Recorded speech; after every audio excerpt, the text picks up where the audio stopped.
गोपाल कृष्ण भगवान की जय। श्रीमद् भागवत महापुराण की जय। व्यास भगवान की जय। श्री शुक भगवान की जय। गोपाल कृष्ण भगवान की जय।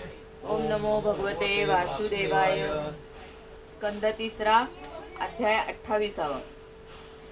अष्टांग योगाचा विधी. श्री भगवान म्हणतात, हे माते, आता मी तुला सबीज योगाचे लक्षण सांगतो. यामुळे चित्त प्रसन्न होऊन परमात्म मार्गाकडे प्रवृत्त होते. शास्त्राने सांगितलेल्या स्वधर्माचे यथाशक्ती पालन करणे, शास्त्रविरुद्ध आचरणाचा त्याग करणे, प्रारब्धानुसार जे काही मिळेल त्यात संतुष्ट राहणे, आत्मज्ञानी लोकांच्या सान्निध्यात राहणे, विषय वासना वाढवणाऱ्या कर्मापासून दूर राहणे, संसारातून मुक्त करणाऱ्या धर्मावर प्रेम करणे, पवित्र आणि परिमित आहार घेणे, नेहमी एकांत आणि निर्भय अशा स्थानी राहणे, मन, वाणी आणि शरीराने कोणत्याही जीवाला त्रास न देणे, सत्य बोलणे, चोरी न करणे, आवश्यकतेपेक्षा अधिक वस्तूंचा संग्रह न करणे, ब्रह्मचर्याचे पालन करणे, तपश्चर्या करणे, अंतर्बाह्य पवित्र राहणे, शास्त्रांचे अध्ययन करणे, भगवंतांची पूजा करणे, मौन पाळणे, उत्तम आसनांचा अभ्यास करून स्थिर बसणे, हळूहळू प्राणायामाने श्वासावर नियंत्रण ठेवणे, मनाच्या साहाय्याने इंद्रियांना विषयांपासून दूर करून हृदयात आणणे, मूलाधार इत्यादी कोणत्याही एका चक्रात मनासहित प्राणाला स्थिर करणे,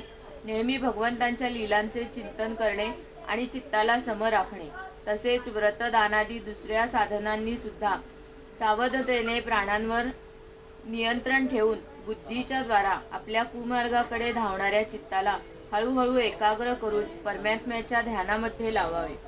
प्रथम आसन जय साधावा. नंतर प्राणायामाच्या अभ्यासासाठी पवित्र ठिकाणी आसन तयार करावे. त्याच्यावर शरीर सरळ आणि स्थिर ठेवून सुखपूर्वक बसून अभ्यास करावा. प्रथम डाव्या नाकपुडीने पूरक करून कुंभक करावा आणि उजव्या नाकपुडीने रेचक करावा, किंवा या उलट उजव्या नाकपुडीने पूरक करून कुंभक करावा आणि डाव्या नाकपुडीने रेचक करावा.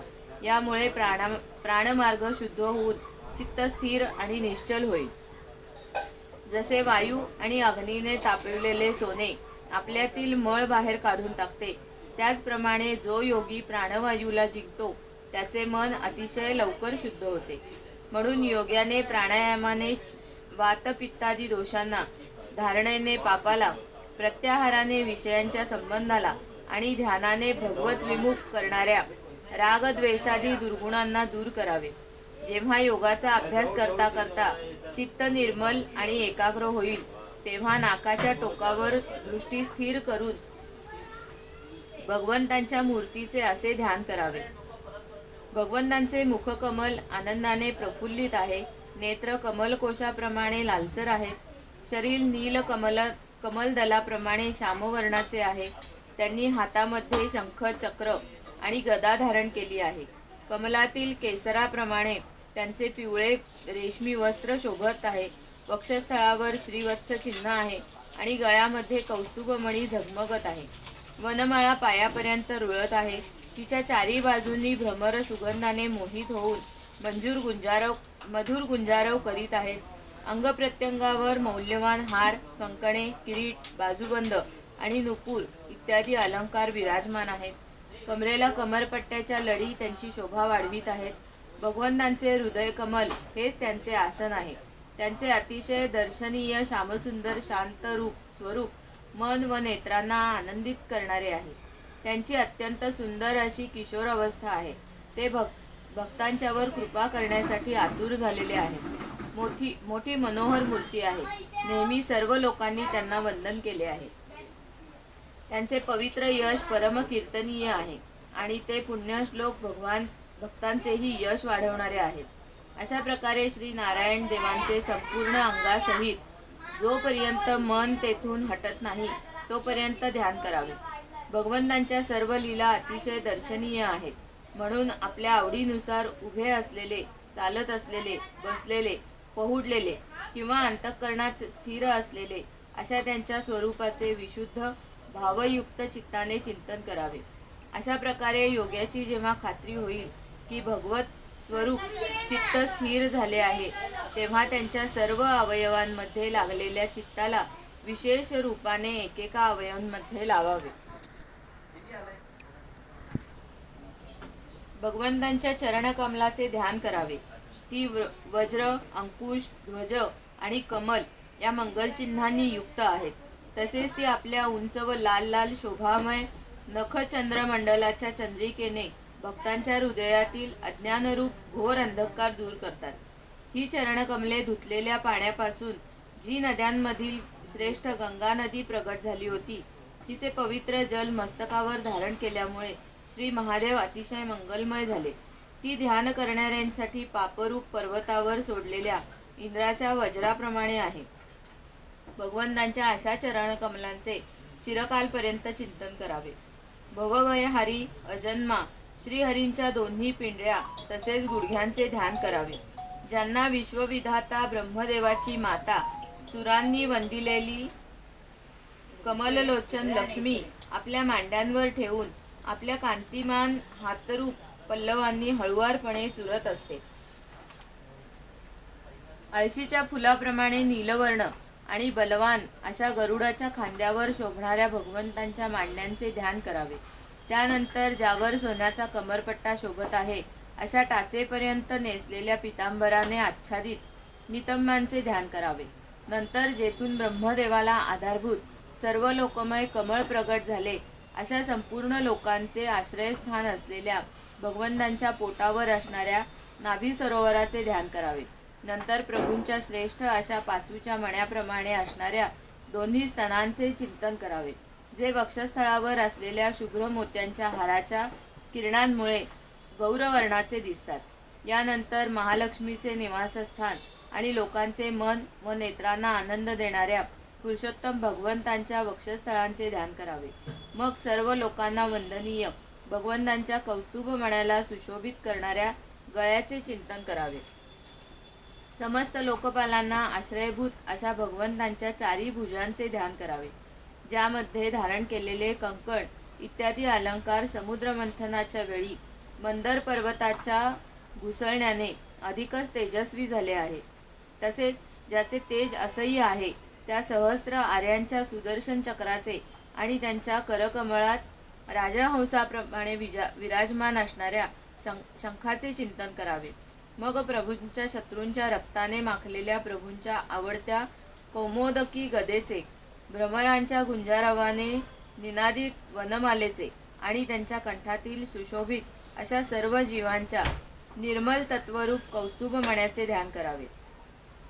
त्यानंतर भक्तांवर कृपा करण्यासाठीच येथे साकाररूप धारण करणाऱ्या श्रीहरींच्या सुडौल नासिकेने शोभणाऱ्या आणि झगमगणाऱ्या मकर कुंडलांच्या हलण्याने अतिशय चमकणारे निर्मल गाल असणाऱ्या मुखकमलाचे ध्यान करावे. कायाभोर कुरळ्या केसांनी मंडित असे मुखकमल आपल्या सौंदर्याने भ्रमरांनी सेवन केलेल्या व माशाच्या जोडीने युक्त अशा कमलपुष्पाच्या सुद्धा फिके करीत आहे. अशा उन्नत भुवयांनी सुशोभित असणाऱ्या भगवंतांच्या मनोहर मुखारविंदाची मनामध्ये धारणा करून उत्साहाने त्यांचे ध्यान करावे. भगवंतांच्या कृपापूर्ण हास्ययुक्त अमर्याद प्रसादाचा वर्षाव करणाऱ्या आणि भक्तजनांच्या अत्यंत घोर अशा तिन्ही तापांना शांत करण्यासाठीच प्रगट झालेल्या दृष्टीचे भक्तिभावाने अंतःकरणात दीर्घकाळ ध्यान करावे. श्रीहरींचे हास्य शरणागत भक्तांच्या शोकाने उत्पन्न होणाऱ्या अश्रूंना सुकविते. तसेच मुनिजनांच्या हितासाठी कामदेवाला मोहित करण्यासाठीच श्रीहरींनी आपल्या मायेने रचलेल्या विशाल भुवयांचे ध्यान करावे. ध्यानासाठी योग्य तसेच ओठावरील अत्याधिक लालसर रंगामुळे कुंदकळ्यांसारख्या शुभ्र छोट्या छोट्या दातांवर लाली शोभणाऱ्या आपल्या हृदयात विराजमान असणाऱ्या श्रीहरींच्या खळखळून हसण्याने अत्यंत प्रेमाने ध्यान करावे. अशा प्रकारे ध्यानात तन्मय होऊन त्याशिवाय दुसऱ्या कोणताही पदार्थ पाहण्याची इच्छा करू नये. अशा प्रकारे ध्यानाच्या अभ्यासाने साधकाचे श्रीहरीविषयी प्रेम उत्पन्न होते. त्यांचे हृदय भक्तीने भरून येते. आनंदातिरेकाने शरीर रोमांचित होऊ लागते. उत्कंठाजनित प्रेमाश्रूंच्या धारात तो वारंवार आपल्या शरीराला न्हाऊ घालतो आणि नंतर मासे पकडण्याच्या गळाप्रमाणे श्रीहरींना आपल्याकडे आकर्षित करण्याचे साधन असलेल्या आपल्या चित्तालाही हळूहळू ध्येय वस्तूपासून बाजूला सारतो. जसे तेल संपल्यानंतर दिव्याची ज्योत आपल्या कारणरूप तेजतत्वामध्ये लीन होऊन जाते, त्याचप्रमाणे आश्रय, विषय आणि आसक्ती रहित होऊन मन शांत ब्रह्माकार होते. ही अवस्था प्राप्त झाल्यावर जीव गुणप्रवाहरूप देहादी उपाधीपासून वेगळा झाल्यामुळे एका परमात्म्यालाच सगळीकडे व्यापून असलेला पाहतो. योगाभ्यासाने प्राप्त झालेल्या चित्ताची अविद्यारहित लयरूप निवृत्ती झाल्याने आपल्या सुखदुःख विरहित ब्रह्मरूप स्थितीत स्थिर होऊन परमात्म तत्वाचा साक्षात्कार करून घेतल्यावर तो योगी ज्या सुखदुःख भोगण्याला प्रथम अज्ञानाने आपले स्वरूप समजत होता, त्याला आता तो अविद्यारूपी अहंकारात पाहतो. जसे मदिरेने धुंद झालेल्या पुरुषाला आपल्या कमरेवरच्या वस्त्राची शुद्ध राहत नाही, तसे अंतिम अवस्थेला प्राप्त झालेल्या योग्यालाही आपल्या देहाचे उठणे बसणे किंवा दैववशात कुठे जाणे किंवा परत येणे याविषयी काहीच ज्ञान नसते, कारण तो परमानंदमय स्वरूपात स्थिर असतो. त्याचे शरीर पूर्वजन्मीच्या संस्कारांच्या अधीन असते, म्हणून जोपर्यंत त्याचे पूर्वीचे प्रारब्ध शिल्लक आहे तोपर्यंत तो इंद्रियांसह जिवंत असतो. परंतु ज्याला समाधीपर्यंत योगाची स्थिती प्राप्त झाली आहे आणि ज्याने परमात्म्य तत्वाला चांगल्या प्रकारे जाणले आहे, तो सिद्ध पुरुष साऱ्या प्रपंचासह या शरीराचा स्वप्नात जाणवणाऱ्या शरीराप्रमाणे पुन्हा स्वीकार करत नाही. जसे पुत्र आणि धनामध्ये मनुष्य यांच्यापासून स्वतःला वेगळा मानतो, त्याप्रमाणे योगी ज्या देहाला आपला आत्मा मानत नाही त्यापेक्षा आपण वेगळा असल्याचे जाणतो. जसे कोलीत ठिणगी किंवा स्वतःपासून उत्पन्न झालेला धूर, तसेच अग्निरूप झालेले लाकूड याहून अग्नी वेगळा आहे, त्याचप्रमाणे भूत, इंद्रिये, अंतःकरण, जीव आणि प्रकृती याहून साक्षी असलेला ब्रह्मसंज्ञ पुरुषोत्तम वेगळा आहे. जसे देहदृष्टीने जरायुज, अंडज, स्वेदज आणि उद्भिज चारी प्रकारचे प्राणी पंचभूत मात्र आहेत, तसेच संपूर्ण जीवांमध्ये आत्म्याला आणि आत्म्यामध्ये सर्व जीवांना अनन्य भावाने व्यापलेले आहे. जसा एकच अग्नी निरनिराळ्या लाकडात त्यांच्या वेगवेगळेपणामुळे निरनिराळ्या आकाराचा दिसतो, तसेच देव मनुष्यादी शरीरात राहणारा एकच आत्मा आपल्या आश्रयांच्या गुणभेदामुळे भिन्न भिन्न प्रकारचा भासतो. म्हणून भगवंतांचा भक्त जीवांच्या स्वरूपाला झाकणाऱ्या कार्यकारण रूपाने परिणामाला प्राप्त झालेल्या भगवंतांच्या या अचिंत्य शक्तिमय मायेला भगवंतांच्या कृपेनेच जिंकून आपल्या वास्तविक स्वरूपात ब्रह्मरूपात स्थित होतो. अध्याय 28 समाप्त. गोपाल कृष्ण भगवान की जय. हरे नमः. हरे नमः.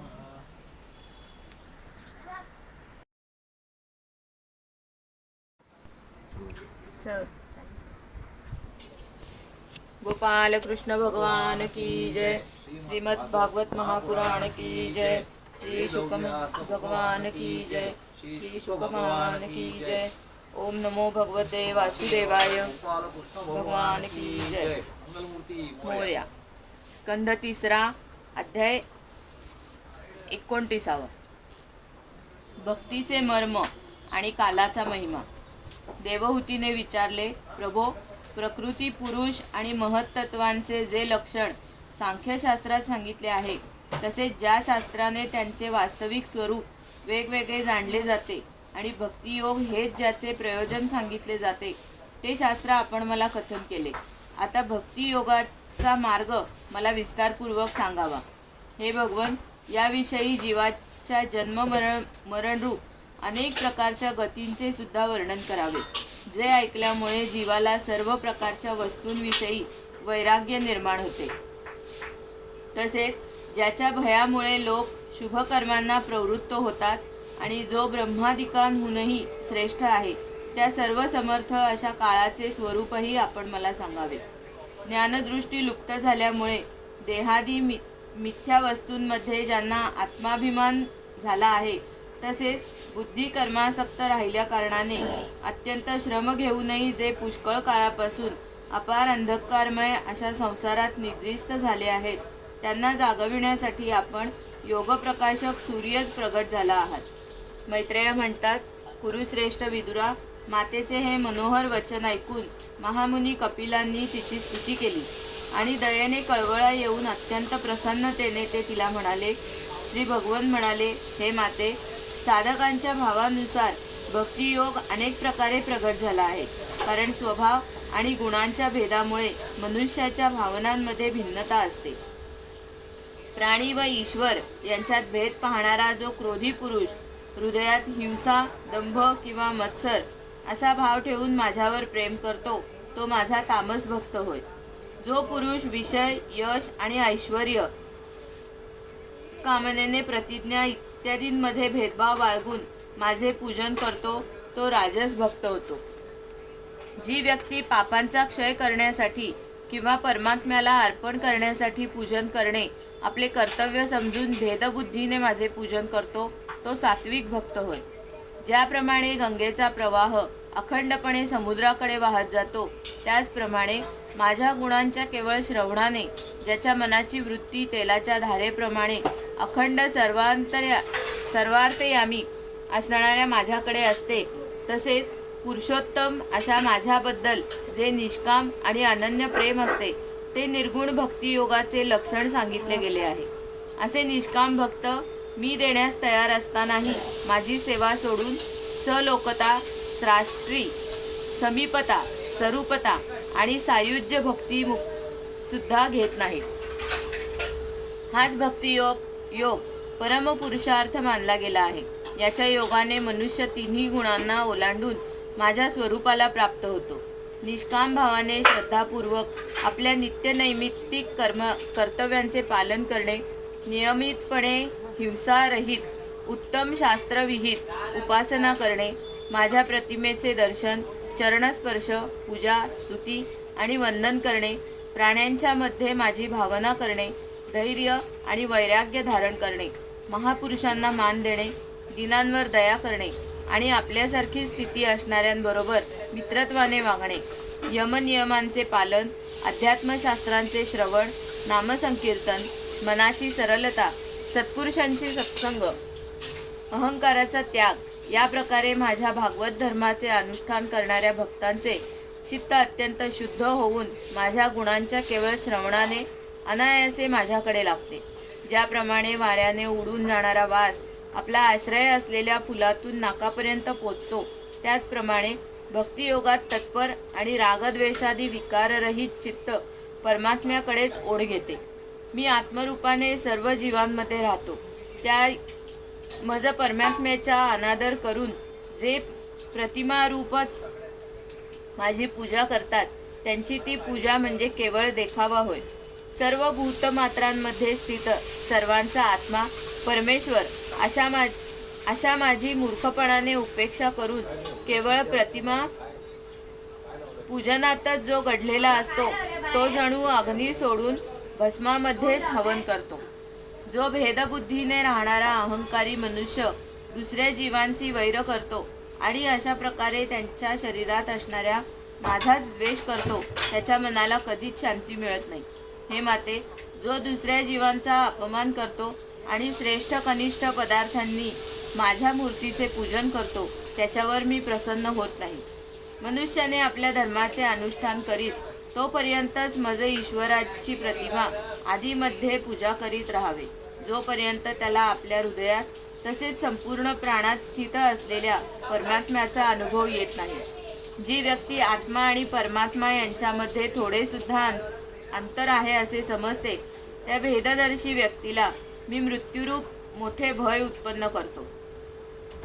म्हणून सर्व प्राण्यांमध्ये घर करून त्या प्राण्यांच्याच रूपात असलेल्या मज परमात्म्याचे यथायोग्य ज्ञान, यथायोग्य दान, मान, मैत्रीपूर्ण व्यवहार आणि समदृष्टी याद्वारे पूजन केले पाहिजे. हे माते, पाषाणादी अचेतनांपेक्षा वृक्षादी जीव श्रेष्ठ आहेत. त्यांच्यापेक्षा श्वास घेणारे प्राणी श्रेष्ठ आहेत. त्यात सुद्धा मन असणारे प्राणी उत्तम आणि त्यांच्याही पेक्षा इंद्रिय वृत्तींनी युक्त प्राणी श्रेष्ठ होत. इंद्रिय वृत्तीयुक्त प्राण्यांमध्ये केवळ स्पर्शाचा अनुभव करणाऱ्यांपेक्षा रसाचे ग्रहण करू शकणारे मासे वगैरे उत्कृष्ट आहेत. तसेच रसवेत्यांपेक्षा गंधांचा अनुभव घेणारे भ्रमर आणि गंध ग्रहण करणाऱ्यांपेक्षा सुद्धा शब्द ग्रहण करणारे श्रेष्ठ आहेत. त्यांच्याही पेक्षा रूपाचा अनुभव घेणारे कावळे इत्यादी उत्तम आहेत. त्यांच्यापेक्षा ज्यांना तोंडामध्ये वर खाली दोन्ही बाजूस दात असतात ते जीव श्रेष्ठ आहेत. त्यांच्यामध्ये सुद्धा पाय नसणाऱ्यांपेक्षा पुष्कळ पाय असणारे श्रेष्ठ आहेत. तसेच पुष्कळ पाय असणाऱ्यांपेक्षा 4 पाय असणारे आणि 4 पाय असणाऱ्यांपेक्षा सुद्धा 2 पाय असणारा मनुष्य श्रेष्ठ आहे. मनुष्यांमध्ये सुद्धा 4 वर्ण श्रेष्ठ आहेत. त्यांमध्ये सुद्धा ब्राह्मण श्रेष्ठ होत. ब्राह्मणांमध्येही वेद म्हणणारा उत्तम होय आणि वेद म्हणणाऱ्यांपेक्षा सुद्धा वेदांचा अर्थ जाणणारा श्रेष्ठ आहे. अर्थ जाणणाऱ्यांपेक्षा संशय निवृत्ती करणारा श्रेष्ठ होय. त्यापेक्षा वर्णाश्रमानुसार कर्म करणारा श्रेष्ठ होय. त्यांच्यापेक्षा आस सोडून आपल्या धर्माचे निष्काम भावाने आचरण करणारा अधिक श्रेष्ठ आहे. त्यांच्याही पेक्षा जो आपली सर्व कर्मे, त्यांची फळे तसेच आपले शरीरही मला अर्पण करून आत्मा परमात्म्यात भेद न मानता माझी उपासना करतो तो श्रेष्ठ आहे. अशा करते पण मनुष्य सोडणाऱ्या समदर्शी पुरुषापेक्षा मला दुसरा कोणी श्रेष्ठ मनुष्य दिसत नाही. म्हणून जीवरूप आपल्या अंशाने साक्षात भगवंतच सर्वांमध्ये राहत आहेत असे मानून सर्व प्राण्यांना मोठ्या आदराने मनाने नमस्कार करावा. हे माते, मी तुला असा हा भक्तियोग आणि अष्टांग योग सांगितला. यापैकी एक योग करण्यानेही जीव भगवंतांना प्राप्त होऊ शकतो. भगवान परमात्मा परब्रह्माचा अद्भुत प्रभाव संपन्न तसेच जगातील पदार्थांच्या नानाविध वैचित्र्याला कारण असणारा स्वरूप विशेषच काल या नावाने प्रसिद्ध आहे. प्रकृती आणि पुरुष याचीच रूपे आहेत. तसेच ही त्याच्यापासून वेगळी सुद्धा आहेत. नाना प्रकारच्या कर्मांचे मूळ अदृश्य तो हाच होय आणि त्याच्यापासून महत्त्वादींचा अभिमानी भेददर्शी प्राण्यांना नेहमी भय असते. जो सर्वांचा आश्रय असल्या कारणाने सर्व प्राण्यांमध्ये प्रविष्ट होऊन भूतांच्या द्वारेच त्यांचा संहार करतो, तो जग चालवणाऱ्या ब्रह्मदेवादिकांचाही प्रभू भगवान कालच यज्ञांचे फळ देणारा विष्णू होय. हा काल कोणाचा मित्र नाही, कोणाचा शत्रू नाही आणि कोणाचा सगा सोयराही नाही. हा नेहमी सावध राहतो आणि आपल्या स्वरूपभूत अशा श्री भगवंतांचे विस्मरण होऊन भोगरूपी प्रमादात पडलेल्या प्राण्यांवर आक्रमण करून त्यांचा संहार करतो. याच्या भीतीनेच वारा वाहतो, याच्या भयानेच सूर्य तापतो, याच्या भयाने इंद्र वर्षाव करतो आणि याच्याच भयाने तारे चमकतात. याच्या भयानेच वनस्पती वेल इत्यादी योग्य वेळी फुले फळे धारण करतात. याच्याच भीतीने नद्या वाहतात आणि समुद्र किनाऱ्याच्या बाहेर जात नाहीत. याच्या भयाने अग्नी प्रज्वलित होतो आणि पर्वतांसह पृथ्वी पाण्यात बुडत नाही. याच्या आज्ञेनेच आकाश जिवंत प्राण्यांना अवकाश देते आणि महत्त्व अहंकार रूप शरीराचा 7 आवरणांनी युक्त अशा ब्रह्मांडांच्या रूपाने विस्तार करते. या कालाच्याच भयाने सत्वादी गुणांचे अभिमानी विष्णू आदिदेव ज्यांच्या अधीन हे सर्व चराचर जग आहे, आपल्या जगत रचना इत्यादी कार्यात युगक्रमानुसार तत्पर असतात. अविनाशी काल स्वतः अनादी परंतु दुसऱ्यांना उत्पन्न करणारा आहे. तसेच स्वतः अनंत असूनही दुसऱ्यांचा अंत करणारा आहे. हा पित्यापासून पुत्रादी उत्पत्ती करीत सर्व जगाची निर्मिती करतो आणि आपली संहार शक्ती जो मृत्यू त्याच्याकडून यमराजाला सुद्धा मारून त्याचा अंत करतो. अध्याय 29 समाप्त. गोपाल कृष्ण भगवान की जय.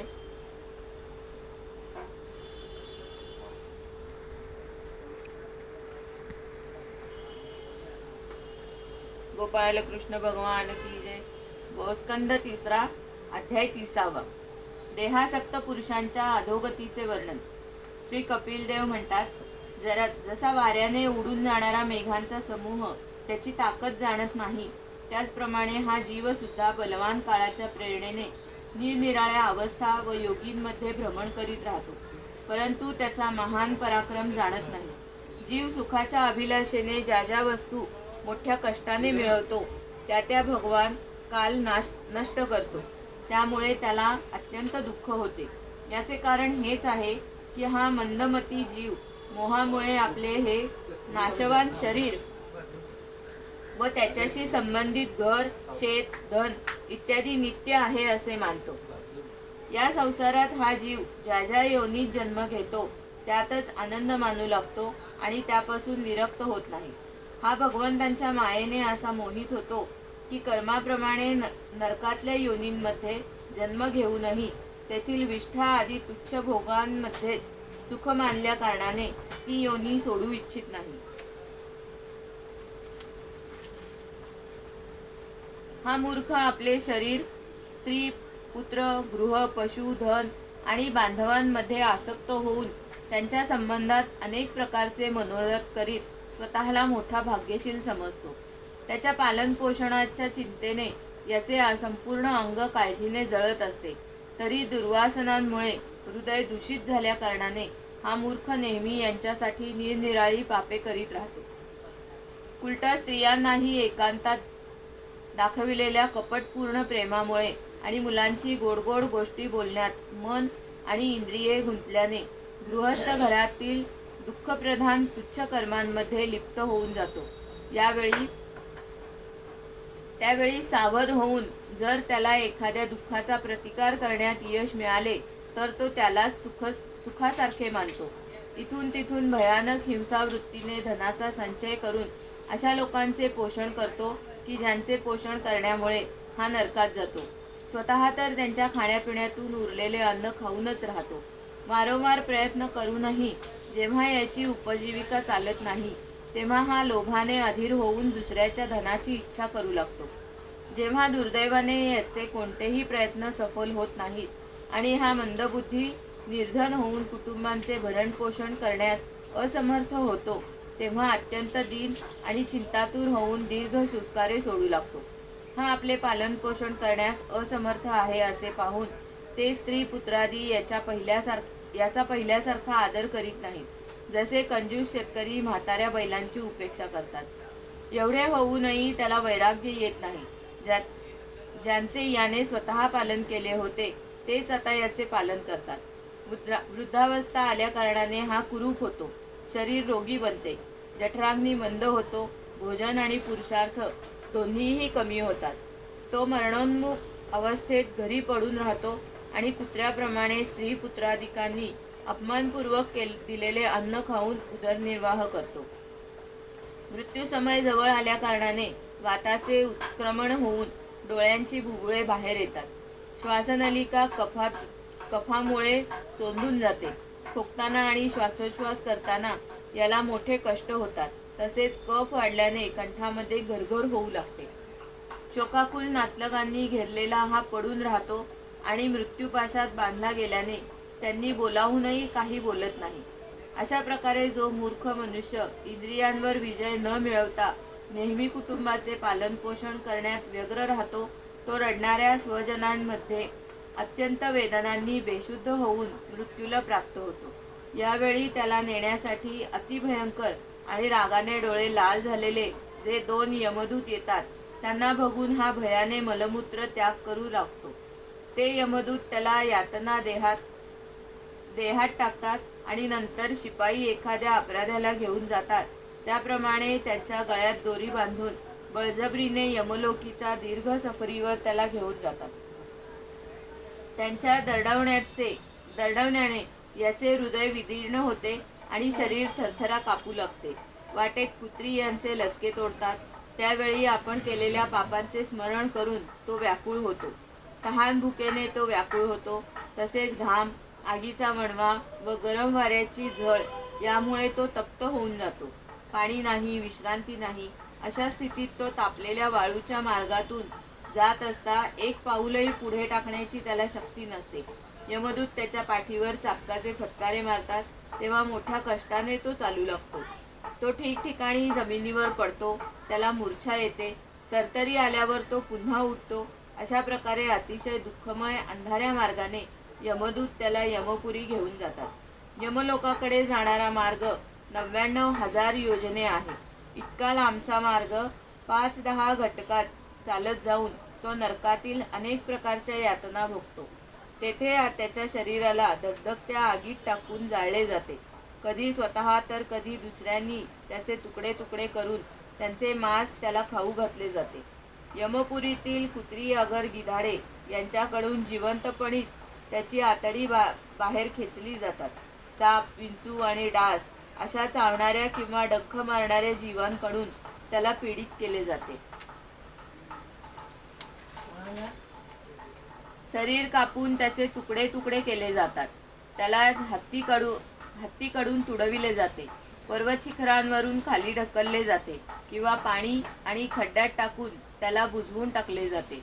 या सर्व यातना तसेच अशा प्रकारचे तामिस्त्र, अंधतामिस्त्र, रवरव इत्यादी नरकांच्या अनेक यातना स्त्री असो वा पुरुष त्या जीवाला परस्परांच्या संसर्गाने होणाऱ्या पापांमुळे भोगाव्याच लागतात. हे माते, काही लोकांचे असे म्हणणे आहे की स्वर्ग आणि नरक तर याच लोकी आहे, कारण ज्या नरक यातना आहेत त्या इथेही आहेत. अशा प्रकारे अनेक कष्ट भोगून आपल्या कुटुंबांचे पालन करणारा किंवा फक्त आपलेच पोट भरणारा पुरुष ते कुटुंब आणि शरीर या दोघांनाही सोडून मेल्यानंतर आपण केलेल्या पापांचे असे फळ भोगतो. आपले शरीर येथेच सोडून देऊन प्राण्यांचा द्वेष केल्याने एकत्रितपणे केलेली पापरूप शिदोरी बरोबर घेऊन तो एकटाच नरकात जातो. मनुष्य आपल्या कुटुंबांचे पोषण करण्यासाठी जे पाप करतो त्याचे दैवाने दिलेले अनिष्ट फळ तो नरकात जाऊन भोगतो. त्यावेळी तो इतका व्याकुळ होतो की जणू त्याचे सर्वस्व लुटले गेले आहे.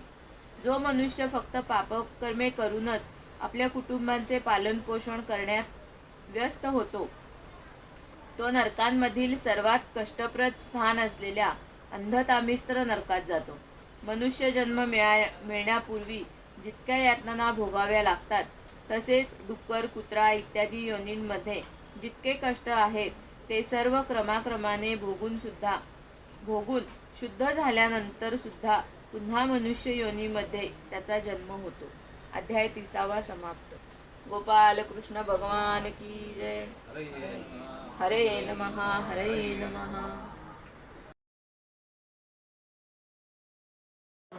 मोरया. भागवत महापुराण की जय. व्यास भगवान की जय. श्री शुक महाराज की जय. गोपाल कृष्ण भगवान की जय. ओम नमो भगवते वासुदेवाय. स्कंद 3 अध्याय 31. मनुष्य योनी प्राप्त झालेल्या जीवांच्या गतीचे वर्णन. श्री भगवान म्हणतात, जीव मनुष्य शरीरात जन्म घेण्यासाठी भगवंतांच्या प्रेरणेने आपल्या पूर्वकर्मानुसार पुरुषाच्या वीर्यकणाच्या आश्रयाने स्त्रीच्या उदरात प्रवेश करतो. तेथे वीर्यकण एका रात्रीत स्त्रीच्या रजामध्ये मिसळून एकरूप बनतो. 5 रात्रीत बुडबुड्यासारखा होतो. 10 दिवसात बोरासारखा थोडासा कठीण होतो आणि त्यानंतर मांसपेशी आणि अंडज प्राण्यांमधील अंड्यांच्या रूपात त्याचे रूपांतर होते. 1 महिन्यात त्याला डोके उत्पन्न होते. 2 महिन्यात हात, पाय इत्यादी अवयव तयार होतात आणि 3 महिन्यात नखे, रोम, हाडे, चामडे, उत्सर्जन, इंद्रिये तसेच अन्य छिद्रे उत्पन्न होतात. 4 महिन्यात त्यात मांसादी 7 धातू उत्पन्न होतात. 5व्या महिन्यात तहान भूक लागू लागते आणि 6व्या महिन्यात पापुद्रयाने लपेटला जाऊन तो उजव्या कुशीत फिरू लागतो. त्यावेळी मातेने खाल्लेल्या अन्न, पाणी इत्यादीपासून त्याच्या शरीरातील सर्व धातू पुष्ट होऊ लागतात आणि तो कृमी कीटकांचे उत्पत्तीस्थान असलेल्या निकृष्ट मलमूत्राच्या खड्ड्यात पडून राहतो. तो कोमल असतो म्हणून जेव्हा तेथील भूक लागलेले किडे त्याच्या अंगप्रत्यंगाला टोचे मारू लागतात तेव्हा अत्यंत क्लेश होऊन तो क्षणोक्षणी मूर्छित होतो. मातेने खाल्लेल्या कडवट, तिखट, गरम, खारट, कोरडे, आंबट इत्यादी उग्र पदार्थांच्या स्पर्शाने त्याच्या सर्व शरीराला पीडा होऊ लागते. तो जीव मातेच्या गर्भाशयात पापुद्र्याने झाकलेल्या आणि आतड्यांनी वेढलेला असतो. त्याचे डोके पोटाकडे आणि पाठ व मान गोलाकार झालेली असते. पिंजऱ्यात बंद असलेल्या पक्षाप्रमाणे तो पराधीन आणि अवयवांची हालचाल करण्यास असमर्थ असतो. यावेळी अदृष्ट्यामुळे त्याला स्मरणशक्ती प्राप्त होते. तेव्हा आपली शेकडो जन्मातील कर्मे आठवून तो बेचैन होतो. श्वास कोंडलेल्या अवस्थेत त्याला कसली शांती मिळणार? 7वा महिना सुरू झाल्यानंतर त्याच्यात ज्ञानशक्तींचा उगम होतो. परंतु प्रसूती वायूच्या हालचालीमुळे तो या पोटात उत्पन्न झालेल्या विष्ठेतील किड्यांप्रमाणे एका ठिकाणी स्थिर राहू शकत नाही. तेव्हा 7 धातुमय स्थूल शरीराने बांधलेला तो देह व आत्मा यांना वेगळेपणाने जाणणारा भयभीत होऊन दीनवाणीने कृपायाचना करीत हात जोडून ज्याने त्याला मातेच्या गर्भामध्ये टाकले त्या प्रभूची स्तुती करतो.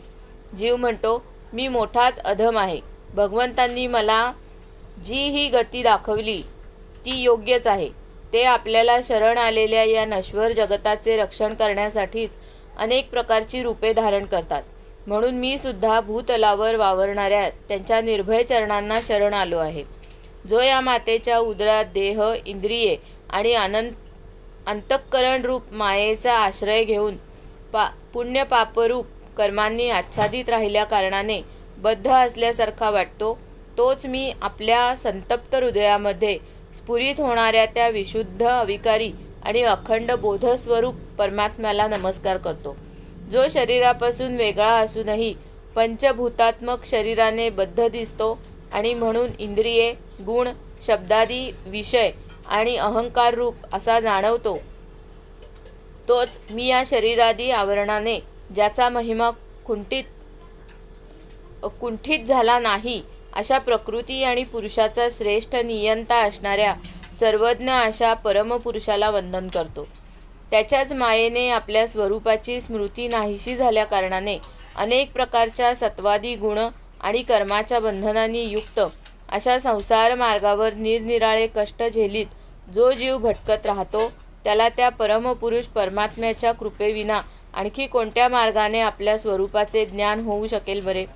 मला जे हे त्रिकाल ज्ञान झाले आहे ते सुद्धा त्यांच्याशिवाय आणखी कोणी दिले बरे?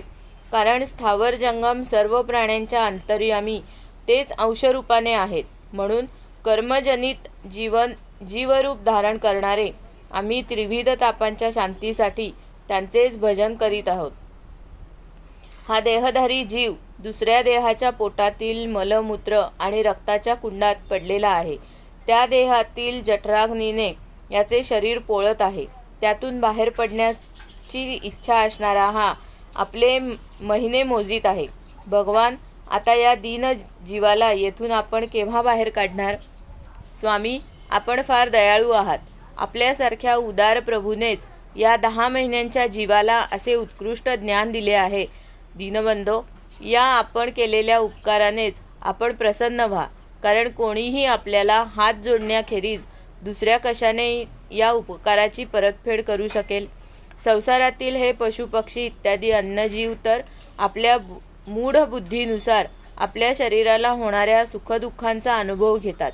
परंतु मी तर आपल्या कृपेने शमदमादी साधनसंपन्न शरीराने युक्त आहे.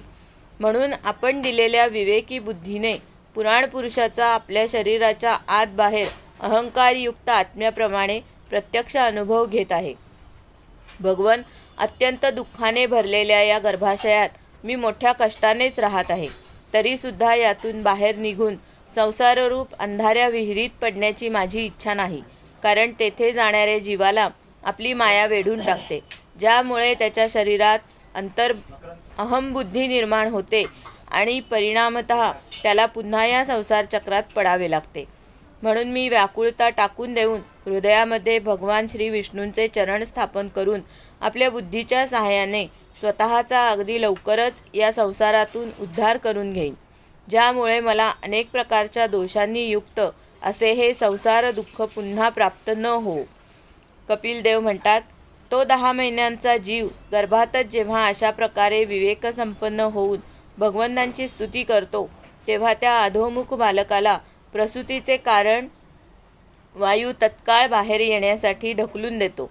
त्याच्या ताबडतोब ढकलण्याने ते बालक अत्यंत व्याकुळ होऊन खाली डोके करून मोठ्या कष्टाने बाहेर येते.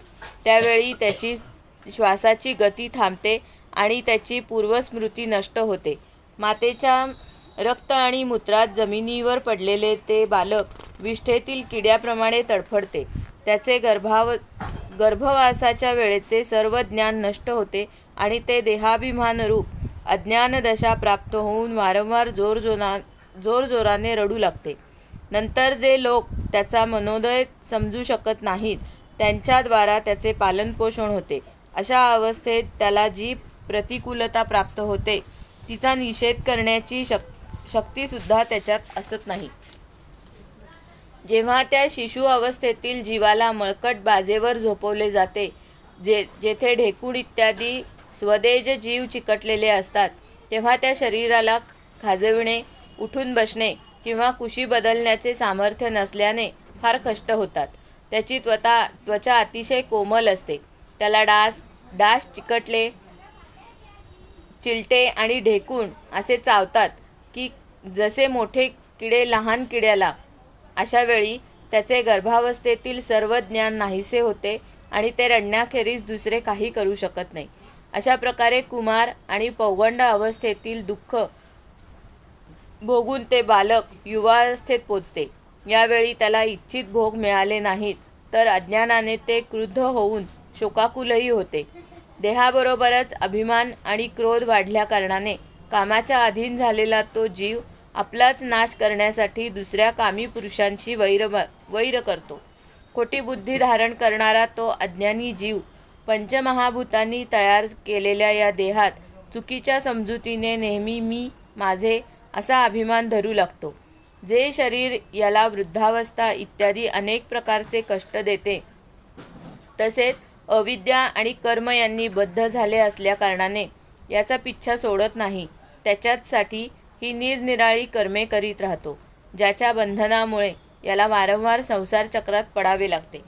सन्मार्गाने चालणाऱ्या या जीवाची एखाद्या जिव्हा आणि उपस्थ इंद्रियांच्या भोगात रममाण झालेल्या विषयी पुरुषाशी गाठ पडली आणि हाही त्यात आस्था ठेवून त्याचे अनुकरण करू लागला, तर पहिल्याप्रमाणे तो पुन्हा नारकी योनींमध्ये पडतो.